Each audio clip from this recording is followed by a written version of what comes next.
Welcome to Ram and Goat Astrology. Join Helena and me, Laura Lee, each week as we take you on an explorative journey of astrology and health, reading charts, talking planetary energies, while educating and entertaining you. We help you navigate the mysteries of the stars and how they affect you personally. Here we go. Hello, welcome to Ram and Goat Astrology for this special edition this week. This week we're doing Ram and Bull astrology. So we have a special guest with us. Would you like to introduce yourself? Sure. My name is Elliott Lotto. I'm her son. He is my son. So this week Helena is not feeling very well. And so in order to allow her some extra rest, we brought in a guest this week. So Elliott has been with me most of his life. I would certainly hope so. All of his life. And I've grown in astrology tremendously throughout his life. And it was him that was the catalyst for me to really start to dive deeper and learn more in depth about who this little creature was that I created, because it's been quite the ride. I don't have much earth in my chart at all, except for Chiron. So my wounded healer is in earth in Taurus. And then here comes my firstborn. And what are your three big placements? I got Sun, Moon, and Mercury all in Taurus. Sun, Moon, and Mercury all in Taurus, all in the 10th house, which is an Earth house. So it's a Capricorn house, Capricorn ruled house. So we have a very, very earthy, stubborn child. And then he's got this amazing Leo rising and this sunshine of please look at me and honor me and acknowledge me for everything I do. Yes, please do. So Elliott and I have learned astrology pretty much together. I dabbled in it before having him, and then once I had him, and I realized he was nothing like me, like nothing. Not in the slightest. And I was attempting to change him and change his behaviors and get him to do certain things or get him to move or take action on things. And it wasn't working at all. It was my hot air blowing and blowing, and his earth was just laughing at me, going, well, this is entertaining. You keep trying. Keep trying. I want to see this. Keep going. This is fun. You're entertaining, Mom. So I dove into astrology so I could learn how to parent better. It was so crucial for me to really learn who it is that I created. And once I read his chart, I realized, well, I'm not going to change that. So I better learn how to dance around it and work with it and use my air and fire and a little bit of water to encourage because there was no pushing. There's no pushing or changing of this person. No. You can try all you want. I'll enjoy it. So what we're doing this week with Ram and Bull astrology this week is we decided to dive into Elliott's solar return chart that he would have had back in April when he turned 13. Now 13 is a pretty pivotal year, isn't it? I would say so. In general, you got the fun hormones going with the puberty and you got lots of changes. And this was our first full year having a full-blown toddler now. She turned 1 in February, and then he turned 13 in April. And now we are just learning how to rock and roll with a crazy toddler. Yeah. And then your older sisters are newly turned 11 and 9. So we've got a preteen, 2 preteens, a newly turned teen, and a newly turned toddler. So there's a lot of transformation going on in our house and in our home. So we're going to dive into Elliott's chart. And for those of you watching us on YouTube, we're showing his solar return chart. And his birth info is April 25th, 2009. And he was born in Appleton, Wisconsin at 12:33 p.m. So his solar return chart this year is quite different from his natal chart. And he's got quite a bit going on in the 8th house. And that's a big transformation house. Yeah. That's the house ruled by Scorpio. And Scorpio is all about being put in under pressure to make changes. Dang pressure. Yeah. which you're feeling that, aren't you? Oh, I hate pressure. I know you do. So in his solar return chart for back in April when he turned 13, he has the asteroid Pallas Athena in the 8th house, and she's at 28 degrees Aries. Then he's got his sun at 5 degrees Taurus. Uranus is at 14 degrees Taurus. We've got North Node at 22 degrees and Mercury at 25 degrees Taurus, all in the 8th house. And then we've got one Aries placement with Chiron in the 7th house. So we've got some wounds around our partnership, one-on-one partnership, specifically Aries type energy, which, you know, your mom and your sister and your father has an Aries moon. So there's a lot of energy around some wounds with Aries energy. Well, his mom's an Aries sun, his dad's an Aries moon, and his sister right next to him is an Aries moon. So there's a lot of Aries energy that surrounds him. And as you're growing up and trying to expand who you are, you've got a lot of Aries energy that's kind of almost like keeping you in this ring of fire in a way. It's kind of like a mold. Yeah? Yeah, like pouring hot metal into like a sword mold or something. Oh, I like that image. It's trying to expand, but it's going into the mold. I like that image. I'm good in presenting those images. Yeah, that's a good one. You also have Jupiter here in your 7th house. It's in Pisces, but that's hanging out at 26 degrees Pisces in your 7th house. And anytime Jupiter is in a placement or in a house, there's just a positive, benevolent energy. And it's not that it cancels out the Chiron. It's just that it helps to bring healing to that fire, right? So the Pisces Jupiter, I imagine, brings like a big dump truck of water to the fire that Chiron's stirring up, right? Yeah, that makes sense. Doesn't that? Yeah. That makes sense. And then you've got a lot of 6th house stuff. So let's chat about that. We've got Saturn at 23 degrees Aquarius at the start of the 6th house. And your moon is a Pisces moon this year at 6 degrees Pisces. Mars is at 8 degrees Pisces. So those two are what's called conjunct. They're 2 degrees apart. Well, when your moon and your planet that drives you to instinctually fight and move through life are right next to each other in this fishy, wishy-washy emotional sign. This doesn't really sound like the best scenario. No, you don't like that? It doesn't sound the best. No? What does that sound like to you?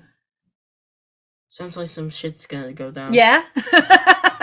Well, when you have Mars and Moon together, you've got this instinctual fight, and then your emotions, Moon, is your emotional response, which is also quite instinctual. It's not something you think about. Your emotions are the immediate response that you have. Right? The immediate emotional response.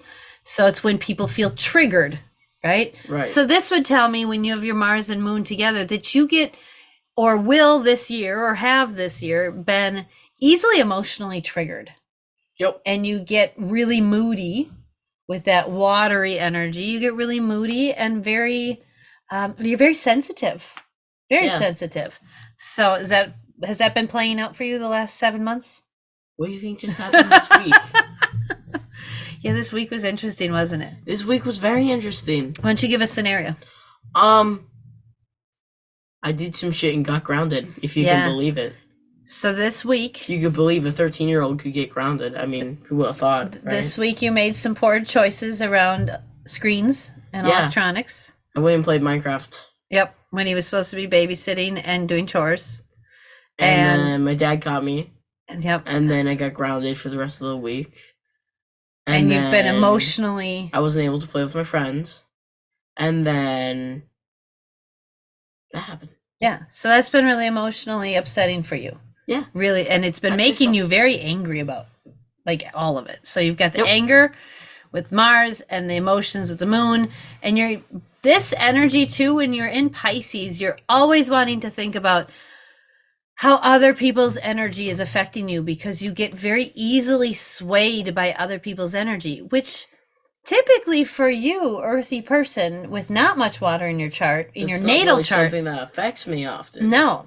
So this year is really about you learning how to be empathetic and understanding of other people's emotions, because now you're starting to feel them. So what I would say is this is a maturing of an emotional time for you. Your emotions are literally maturing, and that's where how empathy is formed, is you start to think about other people and how you made them feel or how they're making you feel. And Right. you learn this, fortunately / unfortunately, by going through it the hard way. Yeah. Because then over here you've got at 22 degrees Pisces and 24 degrees Pisces, you have Venus and Neptune conjunct. And then Jupiter is at 26 degrees Pisces. So you got 3 conjunct, Venus, Neptune, and Jupiter, all in Pisces. So you've got your relationships are 2 fish swimming in opposite directions. Wouldn't you say that's been you and me this year? That's been you and me. Yeah. We've been really just it's almost like we're tied together, like our tails are tied together, but we're both swimming in opposite directions. That's probably one of the best ways to do it. Yeah. It's been an interesting year, hasn't it, for us? Like there's just been a lot of push and pull, and like we're trying. Right. We're trying. Emotionally, there's this connection because Venus in a water sign, like we really do feel each other. Right. But sometimes we're not feeling it. Yeah. It's almost like we got our tails tied together, but like in the middle of the rope there's like a bomb. And it's been lit, and we're trying to get away from it, but we're going into the opposite And we are the ones that lit the bomb. And we're the ones that lit it. And our tails are going to trying to get away, but there's also been with Neptune right next to Venus, so your relationships and how you love. With Neptune there, we've got some spiritual connections, and we've got some intuition and some dreaminess and artistic stuff. So we do still really connect in that realm. Right. And we are working on a project. What are we doing? What are we doing together? Trying not to kill each other? Now, what are we working on? What artistic project are you in? We're writing a book. We are writing a book together. We're writing a book.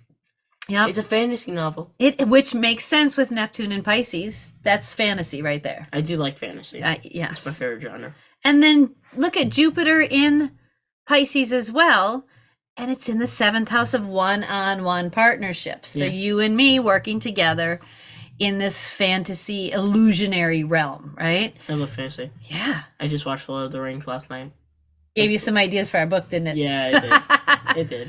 But we have to take into consideration that all of these planets, Neptune, Venus, Mars, Moon, and Saturn, we haven't even talked about Saturn yet, they're all in your 6th house. Now, do you remember what the 6th house represents and what area of life that is? No. That is day-to-day work and routine. Oh, okay, yeah. Being of service to others and yourself. That's Virgo, right? Yep. That's the Virgo house. And that represents health. Uh-huh. Yep. So what have we had to work on and make some changes with your health this year? Well, wheat is literally poison to my body, so well, let's dive back into that. So we discovered not too long ago, we did all kinds of tests, like tested everything that comes out of the human body. We tested. I got a needle in my arm. Yep, you did that, and we tested saliva and stool and urine and all of it. And we did his genetic testing. We did his his gut health, the health of the microbiome, whether it's good guys and bad guys and what's going on. We tested his nutrients, what nutrients he's got that he's absorbing or not absorbing, and then did food stuff, a lot of food stuff. And we found out that he cannot at all touch wheat and various forms of wheat and cousins of wheat and things like that. And corn. That is very poisonous to his system, and he's very, very close to full-blown celiac disease. So we had to make some major shifts with your health this year. But that was only like a month or so ago? So for the first 6 months of your solar return chart, your health was pretty wishy-washy, right? There was we didn't know what was going on. The symptoms were showing up that maybe it was a testosterone and an estrogen issue. We thought maybe it was this issue, and we weren't getting the answers. So things were all over. But now it's moving into Aries at this point, right? Yep.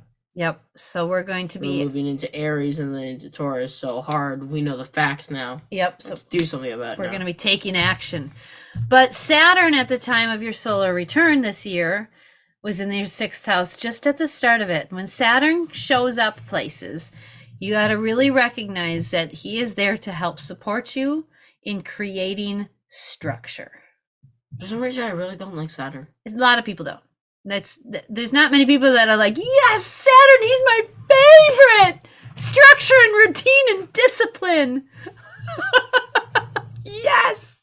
Karmic crap, I get to heal. Thank you, Saturn. Like, I don't know many people who do that. I almost view Saturn as like the Catholic nun of the church that walks you with rulers. Right. Yeah. Like, she's establishing order and discipline.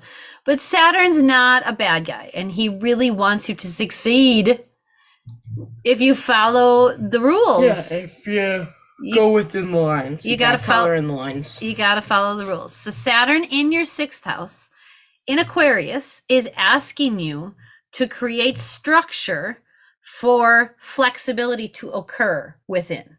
So what I like to think of is how that would translate is, have you heard of indoor skydiving? Yes. Okay. You've mentioned it to me many times. Right. So it sounds really cool, right? But in order to do indoor skydiving, it sounds cool for you. Sorry, I forgot who I was talking to for a second.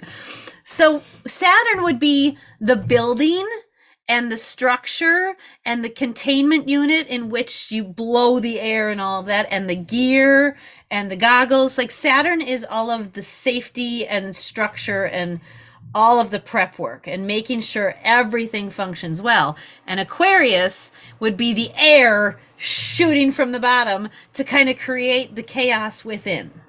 Okay. I would have viewed it as, with my earlier analogy, that Saturn would have been the mold. Right. Well, similar. Yes. Similar. So with Saturn moving into your 6th house in Aquarius, we have to really recognize that you need to have a structure. Like, that's what you're here to work on this year, is the structure within your health. Right. And within being of service to yourself. But there's got to be flexibility in there, right? You gotta bend around. You gotta be able to do it your own weird way. So here's what the functional medicine doctor said. Here's the supplements. Here's what we recommend. Let me put it in your court, and you make sure it works for you. And you get it to work for the weird Aquarian way you need it to work. Does that make sense? Right. So that's something you've had to work on this year, and is currently something we're working on. Now, the transits in the sky right now, if you notice, this was on April. No, those are the transits. That's why they're all. Yeah, I was like, wait a minute, hang on, never mind. Wait a second. Got the wrong dates. So with Saturn, he actually retrograded back and then went back forward. So you actually got a lot of this energy to play with, and a lot of opportunity to utilize this kind of strange Aquarian hard work. Right. Where you work really hard one day on it, and then one day maybe you don't. And then the next day you work really hard again, and the next day maybe you don't. There's a lot of strangeness around anything Aquarian, even when Saturn's there. Aquarius is just strange. We love our Aquarians. We are Aquarians. Well, I know, we're such an Aquarian family. We are. We have a pallet fence for our yard. I know. Hey, that was practical. That was Capricornian, if you ask me. But anyway, I digress. So this year, you've had a lot of very, very deep, hard work around health. There's a lot going on with health, and we've been doing that. Right. So you've had about 7 months to work on this. We have about 5 months left. 4 or 5 months left before you hit a new Saturn return chart. So what do you think is going to happen in the next 4 or 5 months with these 6 house planets? Do you think it's going to get easier? You think you're going to get more familiar with the energy? I think it'll get a little easier. Yeah. Either that or it'll go to shit, but either way, it'll be fun watching. Either way. It'll be fun watching it. So you've got a Pluto Capricorn this year in the 5th house, which is actually where your natal Pluto is. You have a natal Pluto Capricorn in the 5th house. So that doesn't really shift for you except for the degree. Right. But that's something that I recognize in you a lot. Pluto is definitely our planet of obsessions, and the planet that we really, really go deep into. Like, we can get lost in our Pluto energy. We can really go down and get lost. And for you, I see you get lost in your creative endeavors. It's all I want to do. All the time. It's all you want to do. You won't let me, though. I know. It's annoying. Just let me get lost. Because we have to live in reality. No. But your Pluto this year is trying to, the way you think, Mercury, And then we've got a sextile from Mercury to this stellium here, Jupiter, Neptune, Venus, and a sextile down back to Pluto. So there's a lot going on with those Piscean energies there of Jupiter, Neptune, and Venus. So relationships, intuitiveness, and expansion, all in this Piscean healing area. So I think a lot of the healing you're doing and a lot of the health work you're doing is not necessarily of this life. I think it's also generational healing, which, hello? That would make sense. And I think it's past life healing, which Pisces rules the 12th house and past lives and spirit and all things spiritual. So that would make sense. Doesn't it though? Like, you entered into this life with a semi-broken body. Like, we know your genetic mutations now. We know your guts were broken when you entered. Now you are born to a mother who is vaccine injured and has health issues. Right. We had health issues trying to conceive you. So we understand that this is generational. Right. So what I think is cool is that Jupiter's here, Neptune's here, and Venus is here, which are all very benevolent energies for doing the healing work and really work on healing this generational health issues and these generational traumas. And it's not always physical either. It could be mental health or emotional health. Right. So what have you been dealing with emotions this year? I don't want to talk about it. It's too emotional, huh? I don't like emotions. You've definitely been more emotional this year than you've been throughout the rest of my life. Throughout the rest of your life. Throughout all my life. Your Taurus moon is pretty steady and stable, but this year with this Pisces moon, your solar return, man, it's been rough. Also, something to take note of too is you are experiencing a Scorpio progressed moon. So for those of our listeners and people watching who don't know, a progressed moon is not a moon in the sky or a transit. It is a time of life, an emotional maturing time.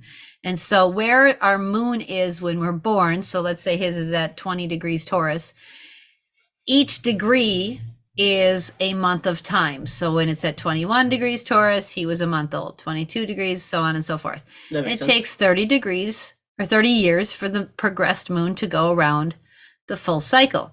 So right now he is in a hardcore, right in the middle of a Scorpio progressed moon, and it's in his 4th house. So we're going to actually pull that chart up here because I think it's important to... Which chart we talking? So this is going to be your progressed moon chart. I was going to say solar return. I'm like, no, that's what we're looking at right now.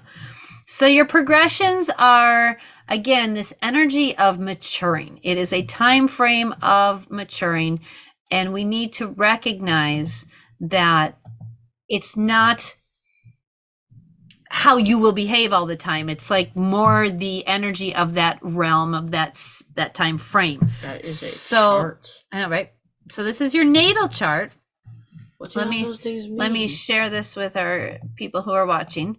So our natal chart we just pulled up, and then on the outside of the natal chart we have some red planets and we have some green planets. The green planets are the progressions, and the red planets are where they are in the sky. So let's actually... What are all the little lines inside though? And there are more planets. What? I don't understand this chart. Hang on just a minute. Let me make sure we have the right date up here. So when you are dealing with a progressed moon in Scorpio, Pisces, or Cancer, one of the things to take note of is that is a really good time for you to maybe seek some type of therapy or counseling or assistance of some kind. Really, really important time in your life for transformation and change. It can be very difficult emotionally. It is really, really an exhausting time emotionally. I actually just went through my Scorpio progressed moon and got out of it, I want to say 2 months ago. And I feel so much better in the Sagittarius progressed moon now, and I'm so loving it. Scorpio was tough. I felt like I was grabbing my sweater and pulling it over my heart all the time and like trying to protect myself nearly constantly. It was a really intense pressured time for me. I feel like nothing is going my way right now. I Well, just want to go be alone, but I want to be near people. It's really weird. It's not that it's not going your way. It's just that it's really an intense time of transformation. You're experiencing your Scorpio progressed moon, and it's in the 4th house, and it's at 20 degrees Scorpio. So you've been in this time for 20 months, and you've got about 10 more months to go. You'll start to feel the energy of it lighten up a little bit about 2 months beforehand. So you got about 8 more months or so. It's okay. You'll make it through. At least I got Christmas to keep me company. But let's look at this. So when we've got Scorpio and we've got the 4th house. 4th house is family. Right. The Scorpio is transformation. So what has happened during your Scorpio progressed moon in your family? We had you had a child. We had a child. Family died. We had lots of death. More family died. And then mom was having another baby. You're having another baby. More farm animals died. Lots of farm, and you started puberty. I hate puberty. Boy, that's rough. So, I mean, if that's not a time of transformation, I don't know what is. That is what Scorpio represents: death, rebirth, and renewal. And that's what we've been going through. We had many, many family and friends die. Lots of animals, our donkey, our dogs, our cats. And so many cats. We've also had rebirths, and we're having another one. And there's been a lot of new changes and new things coming about as well. It's not all darkness and evil and badness or anything like that. It is. But it is. But this is what we go through during these time frames. So it's very, very accurate, this progressed moon. It's actually kind of interesting because we can go back and say, okay, so if he's been in this, then if we go back 20 months ago when he was in Libra, and it was in the 3rd house of his siblings and communication in Libra, we can go back and see kind of what happened when it transitioned. Like when it transitions, right. It's pretty noticeable. For me, when mine transitioned out of Scorpio and into Sagittarius, I published a book. And Sagittarius is all about putting your information out there and teaching the masses. So, hey, maybe we'll have our book done in 10 months and we'll publish our book then. That's exciting. Yay. Come on, man. I'm not totally sure about that. Yeah. Keep helping. So you've got a lot of stuff going on with your Scorpio progressed moon and then your solar return chart with lots and lots of Pisces. Right. Lots of Pisces. So we've got a lot of watery and emotional transformations going on with you this year. Also, if we look at your natal chart right now, we've got your natal chart up. You've got Saturn over here coming right on top of Jupiter. So that means we are going to have a lot of expansion, Jupiter, a lot of benevolent energy and support when it comes to creating structure and using that hardworking Saturn energy. It's a really, really nice conjunction when you've got a Saturn and Jupiter conjunction to really help you with your staying power to work hard, which is cool. I like that, right? Like, who doesn't want help? I still don't get all the little lines, but you know. These up here, these red lines? Yeah. So on the chart I have up right now, there's some red lines that show the progression of the planets for the next how many months, I'm not sure. But so Chiron is right here. He's going to turn around now and go back forward. If it's retrograding, it shows you how far back it's going to retrograde before it turns around and goes forward. So these are literally the transit of Jupiter for the next how many months. The transit of Pluto is right here. I think it's 6 months. The transit of Saturn is right here. So that's how far Saturn will move in the next 6 months. That's how far Pluto will go. So, okay. Isn't that cool? That makes so it more helps sense you now. Understand what's coming up and how far back, if a planet is retrograding, how far back it's going to go. Okay. Yeah.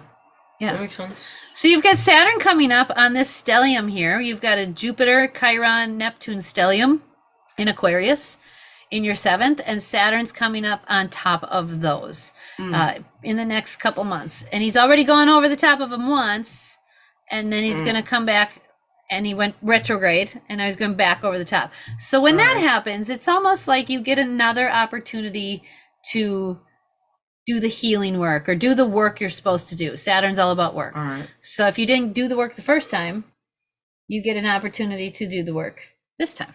Yay. Woohoo! Yay. All right, what else we got? We got Jupiter is going to be coming right on top of your Venus and your Mars here at 0 and 2 degrees Aries. So he just went retrograde over the top, and now he's going to come back around, and he's going to be very beneficial for your relationships, and also Venus is money, and you've been a little cash poor lately, haven't you? So I'm hoping for money and a girlfriend. well, there we go. Please. Please. Well, there you go. So we've got maybe one of the two will show up, and Mama's hoping it's money and not the girlfriend yet. But Jupiter on your Venus is really, really beneficial. And then he's going to go on top of your Mars. And we were talking about that. And Mars represents physicality and your physicalness, right? Your body, your hormones. And in the next couple months, I'm thinking about January, we're going to be having this transit. And what did I tell you I thought was going to happen?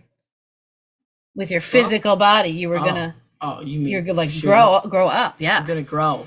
So his father is 6'5", and his brother is 6'7". Yep. So we have a lot of height in the family, and he's already taller than me by about an inch or two, and he's grown 3 inches in the last year. So I'm very, very curious how much he's going to grow in the next 6 months or so when Jupiter comes over the top of Venus and Mars. Gonna go up. There we go, and in Aries too. So it's going to go fast. So this is, yeah, right? You probably have growing pains. Growing pains. Yeah, I'm guessing so, for sure. And it's in the 8th house of transformation. So, hello. Woohoo! Your voice has been transforming. That's for sure. That's for sure. We've been dealing with that. See, viewers, I didn't sound like Batman before. Now I do. That's the point right there. That's the point right there. You're funny. So we have a Saturn opposition, Saturn coming up in about a year. So he's 2 Saturns. So Saturn in the sky is going to come up over here in Pisces and be opposite your natal Saturn, which is at 15 degrees Virgo. So when you have an opposition, Saturn opposition, every 7 years a Saturn thing happens. So when you're 7-ish, you have a Saturn square to Saturn. When you're 14-ish, you have Saturn opposite. Then when you're 21, you have Saturn square. And then when you're about 27, 28, you have Saturn conjunct or on top of. So these are major points in your life where there's growth and hard work. Okay. You have to mature a little bit. So when you turn 7, you kind of get out of the little kid phase and into big kid land. When you're 14, you start to test the boundaries, the structure that your parents or your authorities have set for you, right? You can't wait for that. So, it's already happening.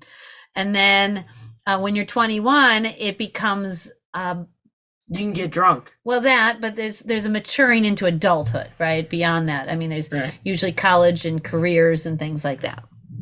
And then when your Saturn conjunction or Saturn return shows up, there's opportunities for you to really learn those original lessons that you really need to learn.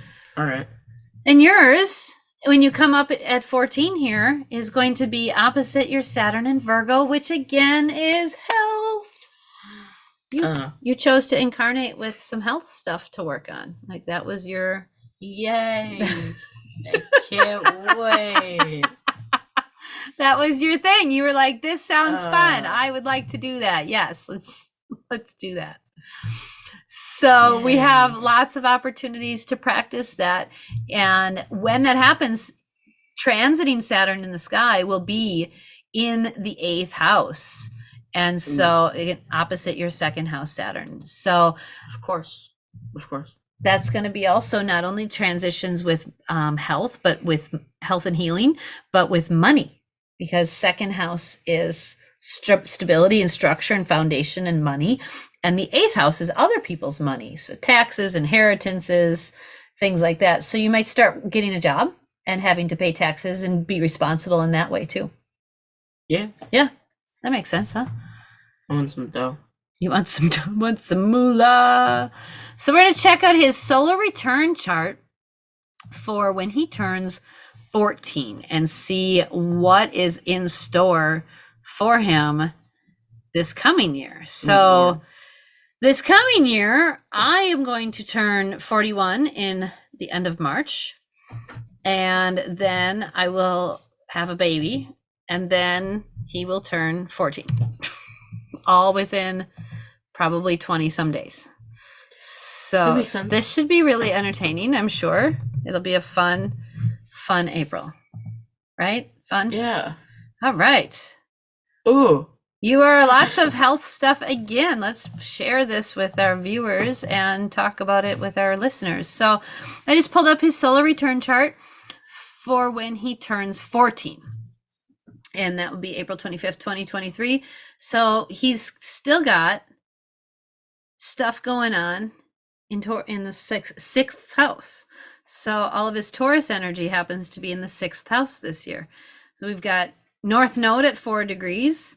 The sun is at 5 degrees. Mercury's at 14 and Uranus is at 18 degrees. So we got 4 things going on in the 6th house. So we're still working on that. Now, one thing I take note of is Uranus at 18 degrees Taurus. I have Uranus in my 6th house in my natal chart. And for any of you who also have this, take note that your nervous system gets very easily affected if you do not have good, healthy grounding practices. I have mine at 4 degrees Sagittarius, opposite 4 degree moon in Gemini. So exact degree moon Uranus opposition. That means when I get emotionally off or angry, my nervous system goes out of whack and I lose it very quickly. Like I don't stabilize very well at all. And you know this. When I know this. When I lose stability, I lose it quickly, right? She loses it. Just loses it. Period. I just like burn up. Gone. It's like my nervous system she ain't there anymore. Just malfunctions and misfires. Now I'm working hard on creating grounding practices so I can manage that energy. For you, what I think is beneficial is that while Uranus is in the 6th house, and that is your nervous system, you have it in Taurus, which is grounded. So why do we put lightning rods on the top of tall buildings and then a wire and feed it into the ground? Why do we do that? Because lightning can kill people. Yes, but the lightning is what? It's an energy, right? Yeah. And the energy has to go somewhere. Yeah. You can't just stay up in the sky. It's got to come down. If it hits your building and doesn't have anywhere to go, it'll burn your building. Burns the bye-bye building. Right. So but it goes into the ground because we can take it. Right. So you have your Uranus in Taurus in the 6th house. So if your nervous system does get offline this year, you turn to the grounding practices, meditation practices, the art, the Tai Chi or Qigong that your father does, yoga. The video games.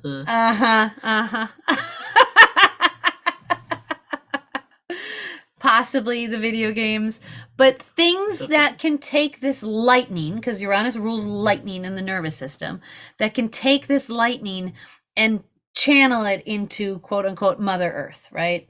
Right. And that would be the earth within you. Now, why do you think your mother does not handle this lightning energy well? Because you are lightning. Yeah, but what's my earth in my chart? What do I got? Nothing.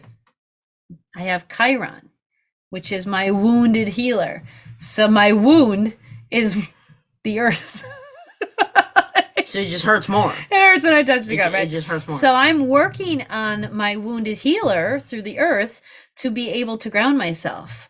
Now, that's kind of a challenge because I've really got to work on my connection with earth. I've really got to work on my grounding practices on a daily basis, which is what the 6th house is.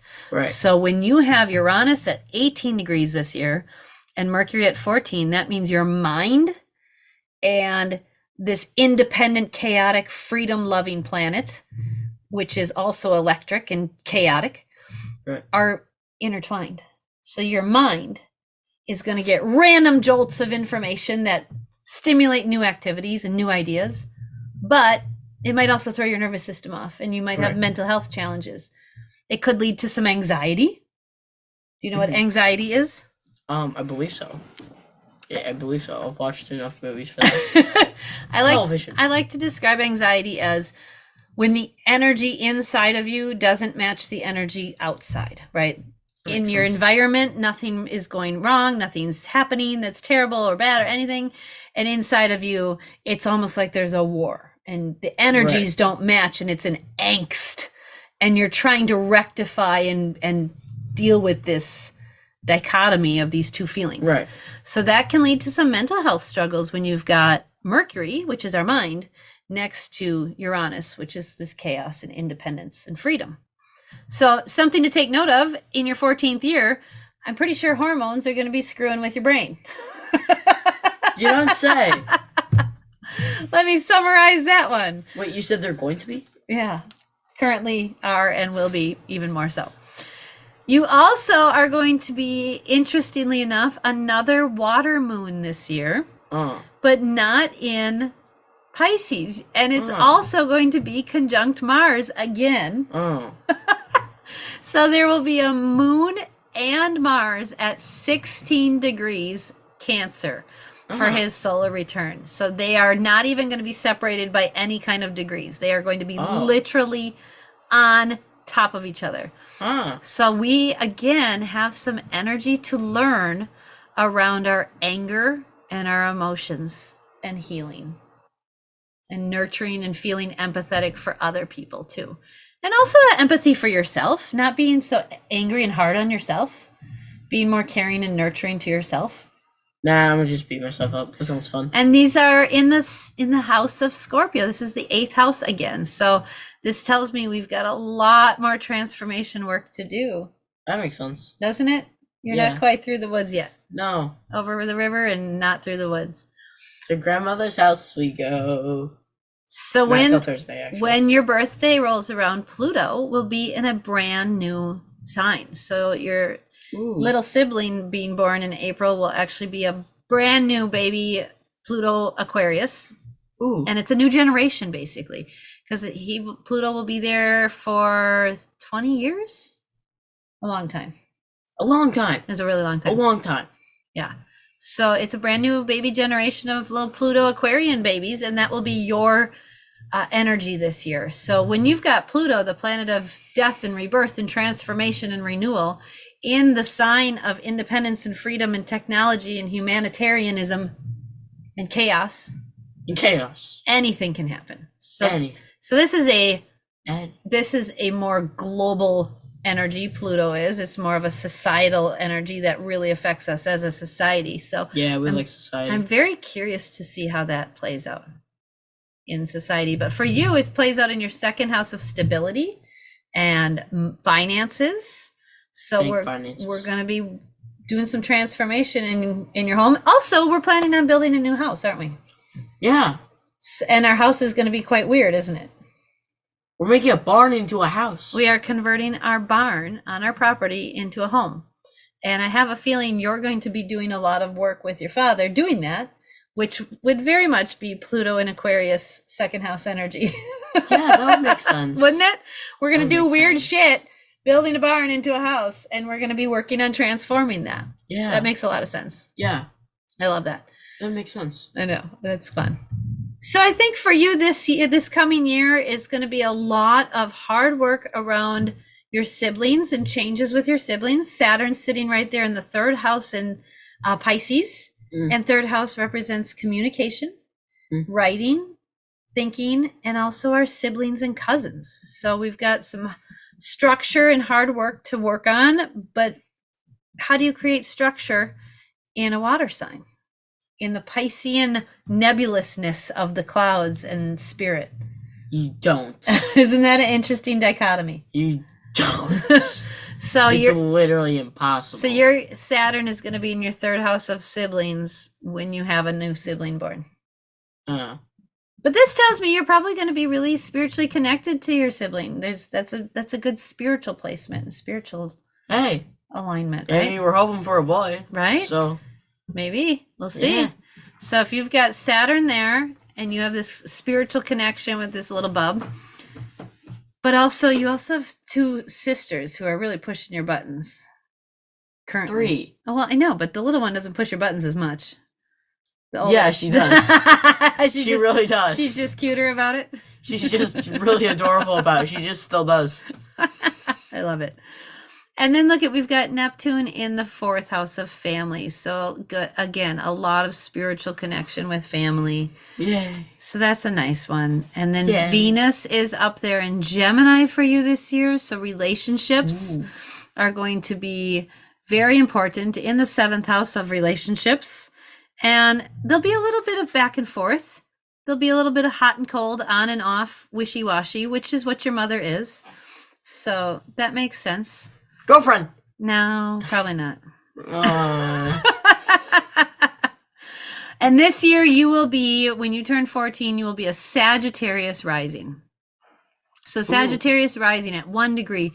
So I think that's going to be you putting your energy out there a little bit more and kind of really embracing this new life of, maturing. Maybe you do a YouTube channel, or maybe you create a new, something to teach others. right. Especially with your health goals. Look at all the 6th house of health stuff. So maybe you create your own recipes and you put a recipe ebook out there for grain-free stuff. There's all kinds of Sagittarius stuff that I can see you doing that's really connected to your 6th house. All the stuff you're doing this year and all the stuff you're doing next year. So Taurus is food, represents food. Mercury is there, and you're Sagittarius rising. So your mind is in your health house, in the sign of loving and food and all of that good stuff. And then you're a Sagittarius rising, which I think could really be beneficial for putting any information you're learning out to people in ebooks or published little books or whatnot. Tying it to an arrow and shoot at people. Right? You shall take my information now. So this solar return, I feel like it looks really good. There's going to be a lot of mothering and nurturing energy with Cancer. I think little Bub's going to have, little Bub will have Mars in Cancer this when baby's born. So that's a really nurturing sign. Yeah. A really healing sign. So I think that'll be really nice. And then for you, I do have in the chart Sirius, which is up here. And Sirius is an asteroid that is considered, it's actually in the dwarf planet status. It's the same energy as Pluto. And Sirius is the asteroid of that brings us the energy of nourishment and feeling nurtured and really sustained, and like just feels sustenance inside of us, right? Like our bucket is filled.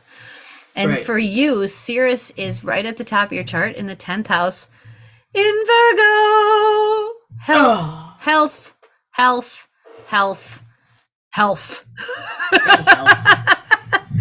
This is all about learning to take better care of yourself on the regular.